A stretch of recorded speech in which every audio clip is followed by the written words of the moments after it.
City of St. Louis Metropolitan Police Department, 911. I'm sitting at the corner of Kings Highway and Southwest at the school building. I saw a gentleman with a rifle shoot at the door and go in, and kids are starting to run out of the building. Okay. There's a shooting in my daughter's school. Please, there's a shooting at our school, Central Visual Performing Arts High School. Were the shots fired inside or outside? Someone has bomb guarded their way into the building. Be advised, shots are fired inside in the gym. Trusted me to say that they were inside of their schoolroom and that there were gunshots. Is your teacher or a grown-up with you? Yes. Okay, let me speak with her. She's leaving. I am in my classroom and we are all scared. I don't want to die. Please.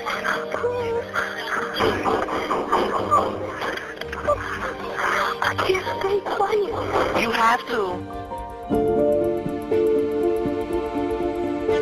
Almost 2 years since the deadly shooting at St. Louis's Central Visual and Performing Arts High School, and we haven't known much about that day until now. I'm First Alert 4 investigator Susan L. Corey.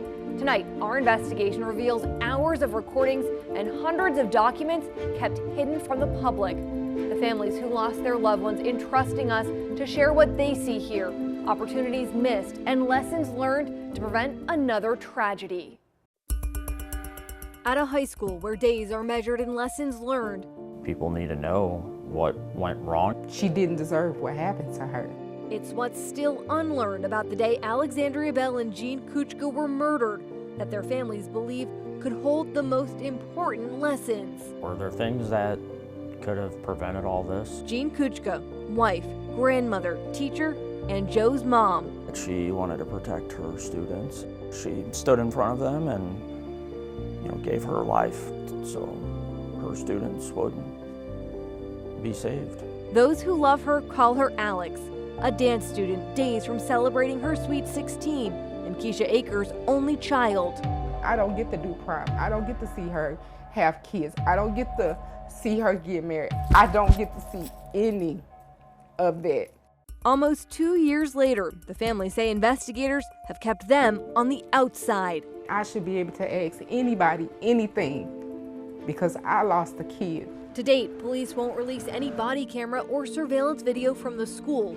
But for the first time, we're getting an inside look as First Alert 4 investigates, uncovers, and analyzes FBI and police records, including hours of 911 calls, officer radio traffic, detective interviews with witnesses, and hundreds of pages of police reports.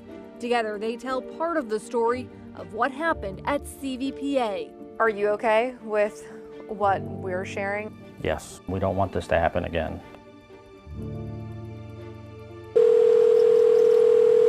I'm sitting at the corner of Kings Highway. October 24th, 2022. I saw a gentleman with a rifle shoot at the door and go in. A driver passing CVPA made the first call for help. And kids are starting to run out of the building. Okay.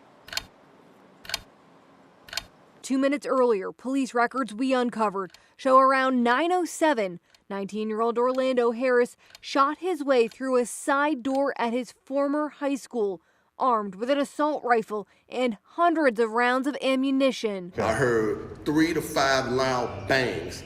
I look up, I see someone in all black. School district security guard Jermaine Yancey later told police he was stationed at the door. He said he radioed for help.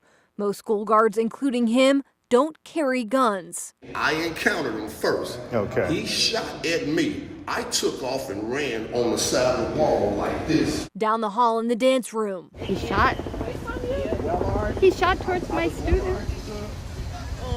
And then he looked down. The gun jammed. One of her students was 15-year-old Alexandria Bell. She was supposed to be in that classroom. But she got shot Out in the hallway. Bell didn't have time. I see a student run towards me and she was shot in the left arm. Minutes into the attack, The school district's off-site security dispatch 911. dialed 911. We have shots fired. What unfolded gives a glimpse of moments when time mattered. Has anyone been hit that you know of? Hold on. The employee who isn't at the school is heard radioing guards who are, while the dispatcher waited. Is the suspect still in the gym? Is they still moving around? Has anyone been hit?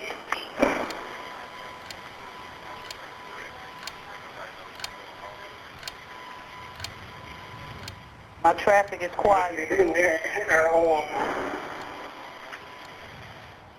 Repeat your transmission.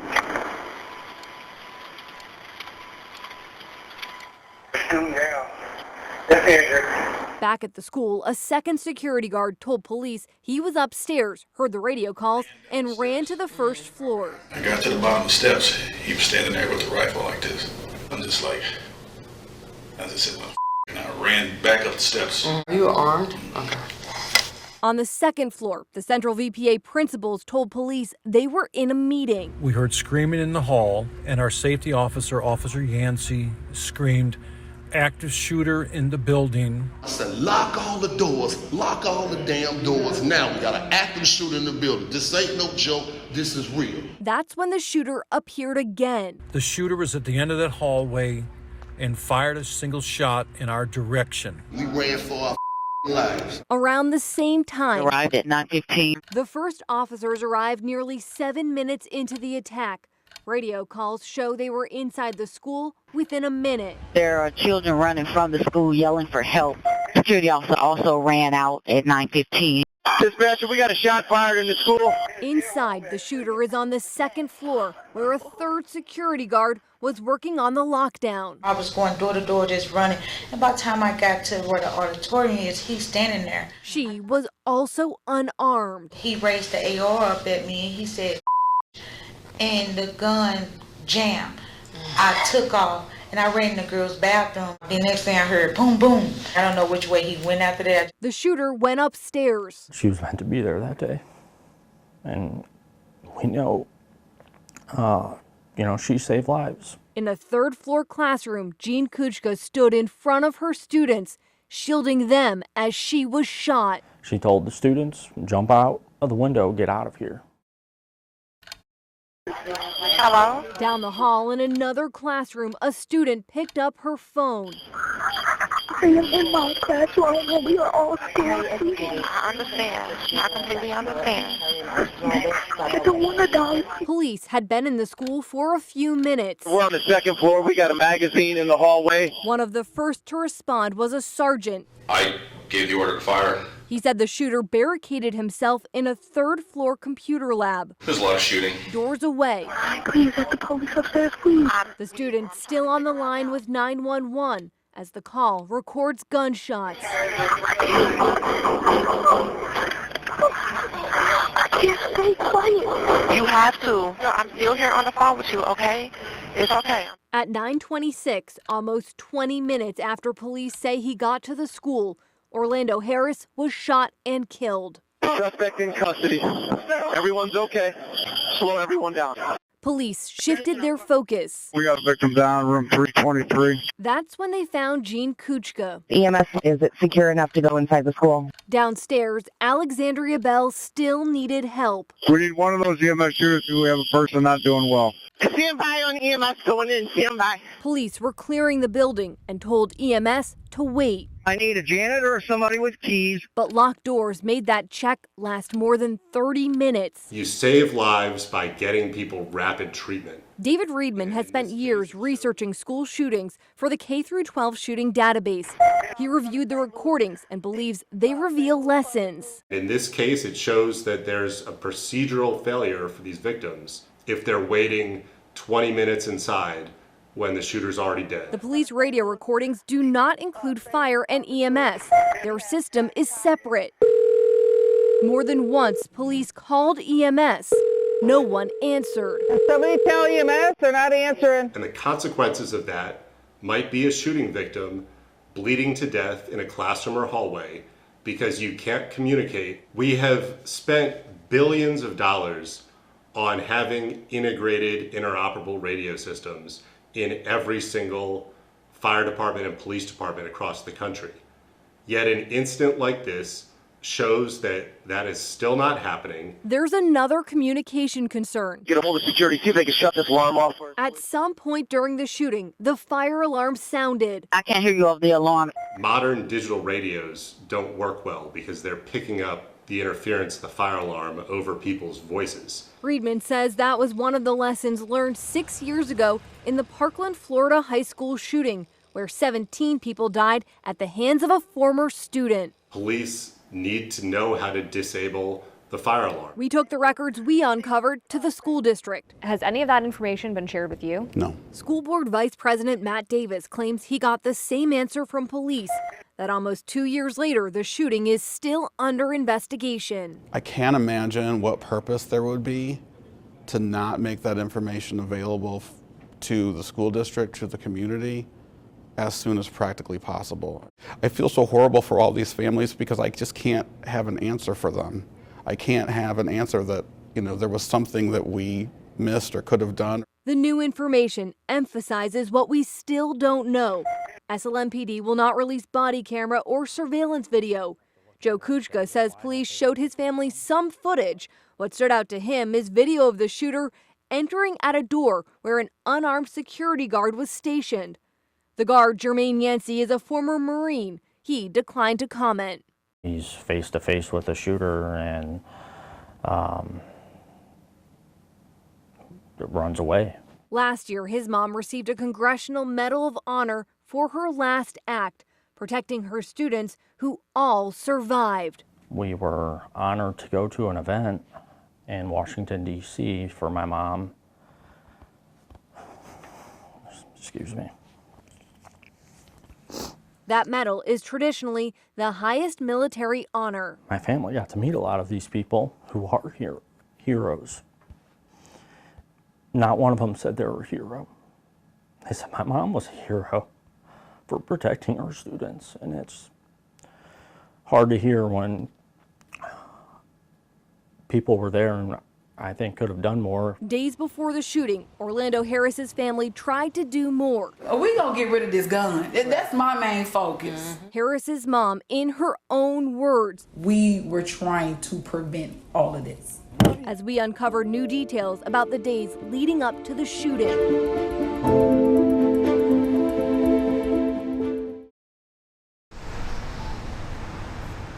As rain fell over Central VPA High School, and reminders of the day before not easily washed away.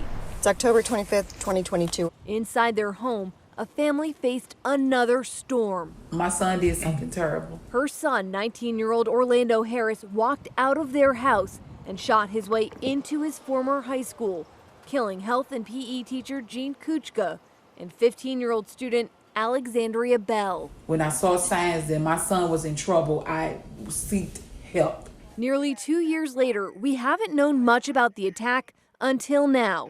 First Alert 4 Investigates uncovered recorded police interviews with Harris's mom.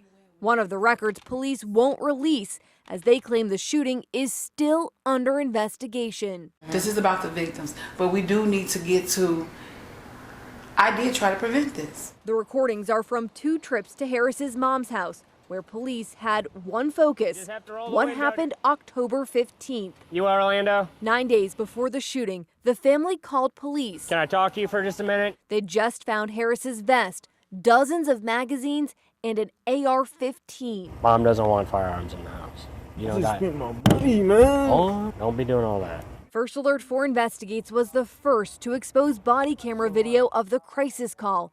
It's a public record we spent months fighting for, as St. Louis police delayed releasing it. You want to own a firearm, you're an American, you're over 18, you're allowed to have a firearm if you want a firearm.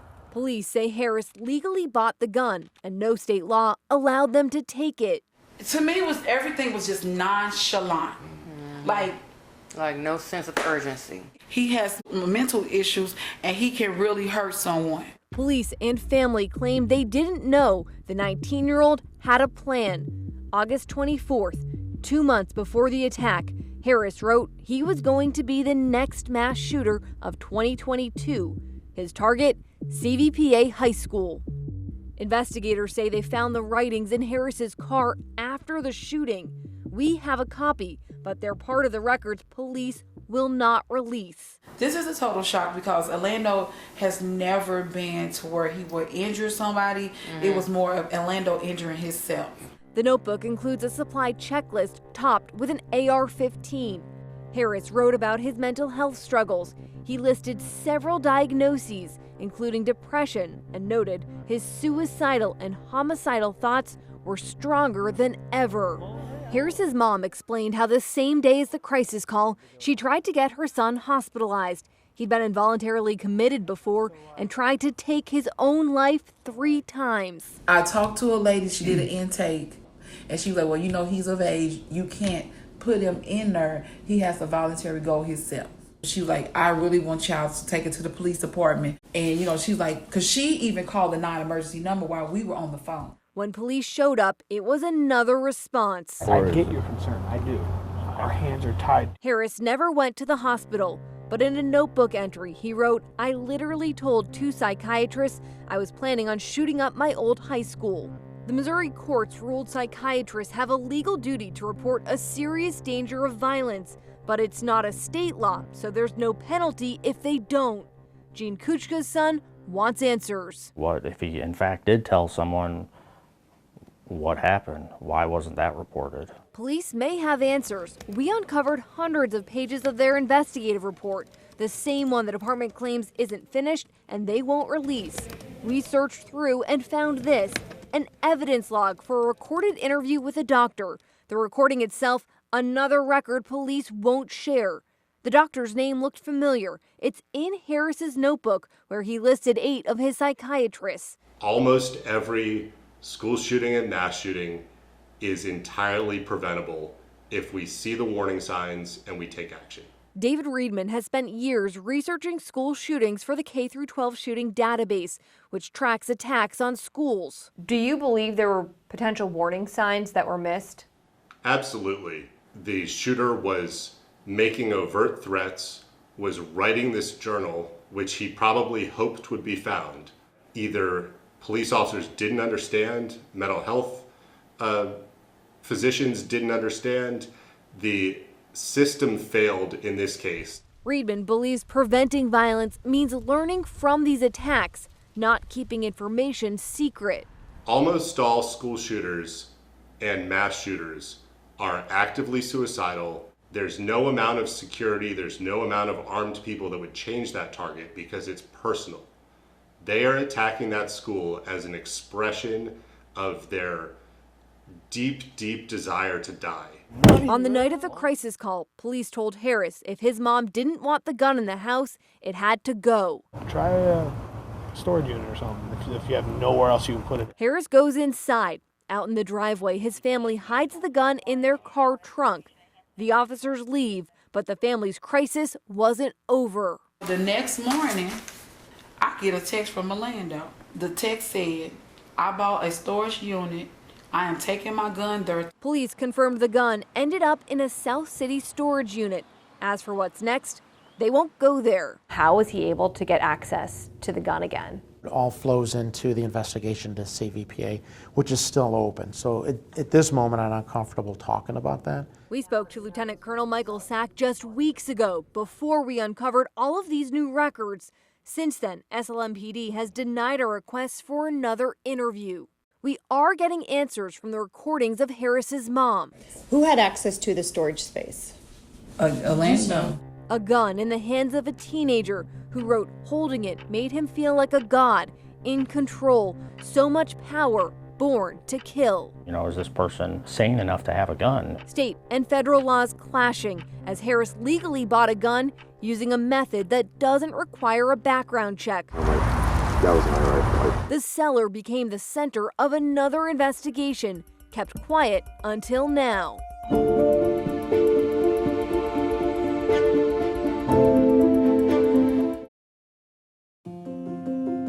Tucked in a quiet neighborhood, miles from the violence at Central VPA High School, one home holds a closer connection.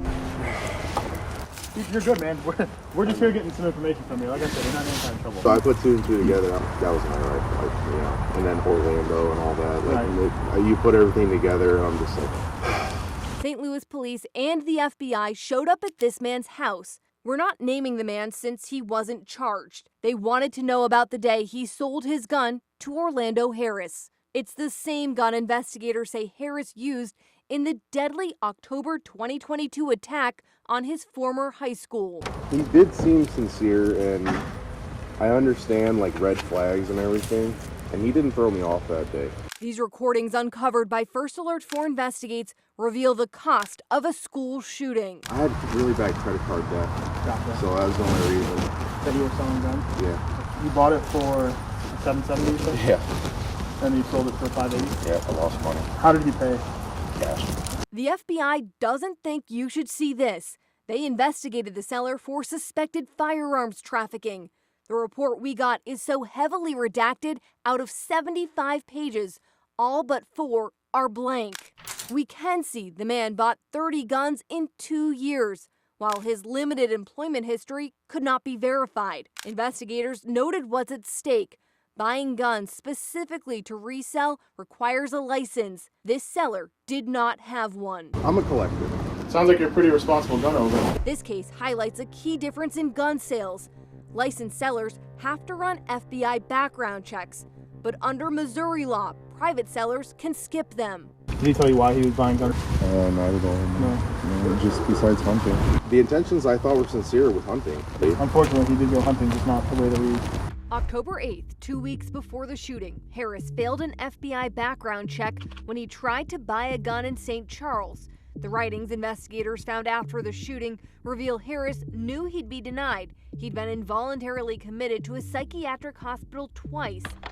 His plan was to use a website for private sellers, avoiding a background check. On October 12th, Harris picked up the gun outside a Florissant neighborhood clubhouse. What did he do when he first got it? He put it in the backseat of his vehicle. You are Orlando? Days later, Harris's family found the gun and called police. Mom doesn't want firearms in the house. You don't got it. Money, man. When we uncovered the body camera of that call weeks ago, police agreed to talk. Could police have taken the gun? No, they couldn't have taken the gun. The law wouldn't allow that. He claims under Missouri law, officers can only seize a gun from a convicted felon, a fugitive, a habitual drug user, or someone currently deemed mentally incompetent. By law, they can't make their own decisions. Missouri doesn't have red flag laws, which allow for quick seizures of guns if someone is at risk of hurting themselves or others. That's something for the politicians and the community to discuss. We went to Governor Mike Parson, who has a different take on the law. Do you think we should be looking at red flag laws? I think we already have things in place for that. This teen had just failed an FBI background check and days later was able to get a gun from a private seller, which he was legally able to do in Missouri. Do you think that's something that should change? Well, I think the biggest thing that changes there, that evidently, what I do know is I think there's some mental health issues there. And probably when you have mental health issues, there's actions you can take to make sure somebody doesn't get a permit. Judges can do that, petitions can be filed. There's different things in the book now that you can do to prevent that. Just to clarify, police are telling us they couldn't do anything. We repeatedly followed up, but the governor in his office will not say the specific law he claims exists. I don't think you will be able to find that statute because we haven't put it in place. Democratic Senator Carla May, who's running for U.S. Senate, wanted something in place this year. Under her proposed law, police could take guns away from someone considered an extreme risk. At any point, the person could petition the courts to get their gun back. The bill didn't pass. I think it's common sense gun legislation that protects Missourians. If a family is asking for help and we have not given law enforcement the tools to help them, then what have we done? We have done exactly what happened. There's another push in Missouri. Some lawmakers want to pass so-called anti-red flag laws, blocking them entirely. In the context of a school shooting, what we keep seeing in these cases is someone with a mental health condition and guns. Can you explain why you think someone like that should have access to a gun? Well, I've always said that we're not going to infringe on the rights of individuals to lawfully exercise their Second Amendment rights. Republican Senator Bill Eigel is running for governor. He's behind one of 4 laws proposed in the last 2 years, all trying to stop temporary seizures of guns. None passed. The folks in charge of the city of St. Louis need to start going after criminals and putting bad guys in jail. Orlando Harris, though, he didn't have a criminal history at all. He had a mental health history.